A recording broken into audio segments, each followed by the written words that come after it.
News 18 के social media platform पर आपका स्वागत है। मैं आपके साथ साइमा परवीन। दुनिया एक बार फिर उस दहलीज पर खड़ी नजर आ रही है जहां से आगे का रास्ता आसान नहीं है। अगर सही रास्ता नहीं चुना गया तो अंजाम बहुत खतरनाक हो सकता है। ईरान के परमाणु इरादे को लेकर IAEA की जो ताज़ा रिपोर्ट सामने आई है उसने पूरी दुनिया की परेशानियों पर शिकन डाल दी है।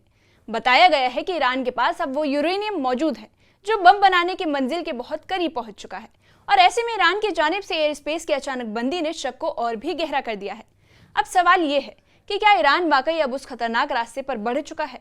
क्या एक और जंग का रास्ता खुल चुका है? आइए जानते हैं इस मामले की तफसील, जो अब सिर्फ मिडल ईस्ट नहीं बल्कि पूरे इंसानियत के लिए एक बड़ी वार्निंग बन चुकी है।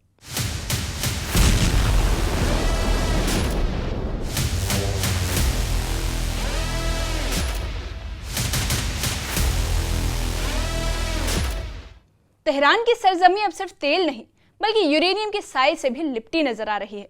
IAEA की जो रिपोर्ट सामने आई है वो बताती है कि ईरान ने अब तक 60% तक यूरेनियम एनरिच कर लिया है, जो कि न्यूक्लियर हथियार बनने के लिए जरूरी 90% के बहुत ही करीब पहुंच चुका है।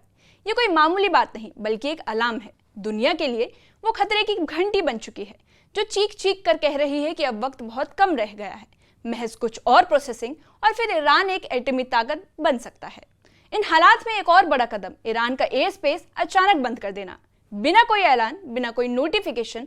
अब ये सवाल उठता है कि क्या ईरान सीक्रेट मिसाइल टेस्ट करने वाला है या फिर ये महज एक पॉलिटिकल ड्रामा बनकर रह गया है। लेकिन हकीकत ये है कि जब यूरेनियम की सतह पहले ही दुनिया को बेचैन कर चुकी है तो एयर स्पेस का बंद होना शक को और मजीद गहरा करता है। हवा भले ही खामोश हो लेकिन जमीन पर हलचल है और दुनिया की सांसें थमी हुई हैं। IAEA ने दो टूक कहा है कि ईरान को अपनी ये गतिविधियां फौरन रोकनी चाहिए, लेकिन दिक्कत की बात यह है कि ईरान न तो पूरी जांच की इजाजत दे रहा है न ही ट्रैकिंग कैमरे को बहाल कर रहा है। अगर मकसद महज बिजली बनाना है तो फिर छिपाने की जरूरत क्या है? और यही वो सवाल है जिसका जवाब अब तक दुनिया को नहीं मिला है, और यही वजह है कि खौफ और गुमान हर रोज बढ़ते जा रहा है। इसी बीच ईरान का दावा है कि उसका न्यूक्लियर प्रोग्राम सिर्फ अमन और तरक्की के लिए है, लेकिन IAEA की रिपोर्ट बताती है कि अब ईरान सिर्फ एक सियासी फैसले की दूरी पर है। अगर वो फैसला हो जाए तो चंद हफ्तों में न्यूक्लियर बम तैयार हो सकता है। अब जरा सोचिए, एक ऐसा मुल्क जो पहले ही मिसाइल टेस्ट करता रहा है, अगर वो बम के इतने करीब हो जाए तो फिर उस पूरे रीजन की तस्वीर ही बदल सकती है।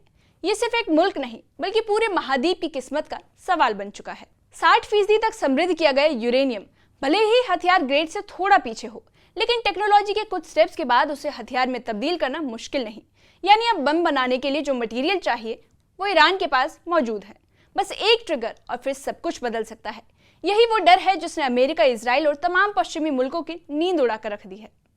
अब ये मसला सिर्फ ईरान और अमेरिका का नहीं रह गया, पूरा मिडल ईस्ट इस साए में जी रहा है। इजराइल ने इसे सीधा अपने वजूद के लिए खतरा बताया है। अमेरिका लगातार वार्निंग दे रहा है कि अगर ईरान ने पारदर्शिता नहीं दिखाई तो सख्त पाबंदियां लगेगी।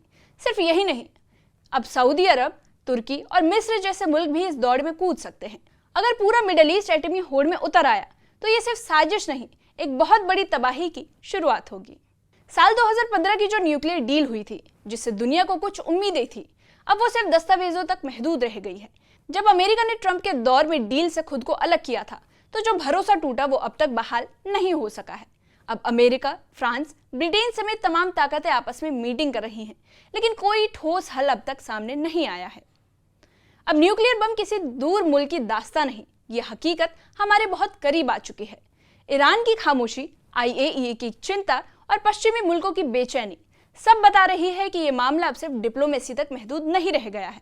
सवाल ये नहीं कि बम कब बनेगा, अब सवाल ये है कि क्या दुनिया वाकई बम बनने से रोक पाएगी, या फिर हम एक बार फिर इंसानी तारीख को उसी मोड़ पर जाते देखेंगे जहां से तबाही के सिवा कुछ भी हासिल नहीं होता। इस मामले पर आपकी क्या राय है? कमेंट सेक्शन में कमेंट करके बताइए।